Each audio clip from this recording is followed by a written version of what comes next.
大家好啊！今日又同大家講一個小嘅知識量價背馳。咁一個係好重要嘅知識嚟嘅。咁量價背馳咧係呢個提防見頂啊！咁一隻股票一路升到一個好高嘅地步吓，咁即係指標都會有超賣噶啦，甚至有背馳嘅。嗱，今日呢一隻咧例子咧就係商湯20號啊。咁佢衝到你喺嗰個圖嚟講咧，佢近期咧係衝到2025年嘅10月6號，做咗2個9毫4，係最高嘅。咁喺呢個地方嚟講咧，佢曾經係做過呢個兩個小雙頂，一個咧就係第一次咧去到2個8毫7，跟住回一回之後咧調整完又再去過，咁去到10月6號呢個之後咧，跟住咧就成交量係好細嘅嚇，成交量好細噶，即係話佢第一次去到高位咧個成交量咧都係細咗啲噶啦，然之後調整完再創新高嘅時候，成交量更加細。咁呢種情況咧，我哋叫做量價背馳，即係話價位創新高，但係成交量咧係冇創新高嘅，成交量係一路萎縮嘅。咁意思即係越高咧就越冇人夠膽買呢隻貨嘅，越高就越冇人買嘅。嗱，咁嘅情況咧就弊啦。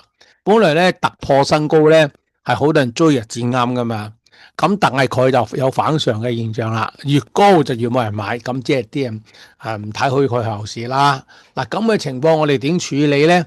我哋就係等到某一日咧，佢如果突然間成交量大，咁升緊冇問題啦，但係跌嘅咧，咁就問題啦。咩叫做跌咧？高開低收啦，高開低收即係做啲黑棍啦，咁就係跌啦。咁呢一日咧就適宜呢個沽貨噶啦，因為咁樣嘅走勢好差。嗱，呢種情況我哋就叫做量價背馳，提防見頂。嗱，咁我哋再講多一次啦。嗱，呢度有兩個頂啦嚇，第一次去到2個8毫7，回一回之後就去到2個9毫4。但係你睇下下低嗰個成交量咧，就越嚟越萎縮噶咯喎。呢啲係成交量柱嚟噶。嗰個紅色就係買嘅，紅色就係買嘅嚇。去到後期嗰2日嘅頂部，一個十字星同埋一個陀螺星咧，2日嗰時嗰個成交量咧已經係細到我哋叫窒息量啊，直頭冇人買噶啦。嗱，咁嘅情況大家就要小心啦。咁如果你見到跟住有一日咧係沽壓重嘅，嗱，第二日佢嗰支黑棍下呢度就顯示沽壓重啦，因為佢嘅成交量咧係大過之前嗰2支紅色嘅，突然間佢嘅成交量就大起上嚟，即係好多人參與，但係佢唔係升，佢係跌嘅。咁呢個係點解說咧？意思即係話俾你聽，呢個股票創新高咧係冇人買，咁就有人引嚟咧，啲人就對佢失望啦，咁就沽出嚟啦嚇。咁嘅現象咧，咁我哋即係要咧沽貨啦，咁唔好等啦，當機立斷嚇。炒股票咧唔可以猶豫嘅，唔可以似是而非嘅，係要買就買，係要賣就賣。我哋睇信息做嘢。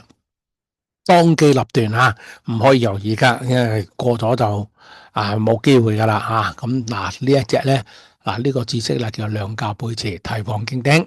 咁其後咧，佢真係碌到目前啦，去到1個8毫半最低噶啦。咁仲未曾跌完噶喎，佢嘅走勢仲喺度向下噶喎嚇。咁唔知跌到幾時啦，因為未知我哋分析到目前咧，佢係去到1個8毫半係最低但呢陣時係未有做底嘅信號，唔知跌到幾多咁如果你能夠識得睇量價背馳嘅，你喺頂部咧，其實就已經走咗貨噶啦。好，今日就同大家講住呢個重要嘅小知識先，下一期再同大家再講更加有用嘅小知識。拜拜。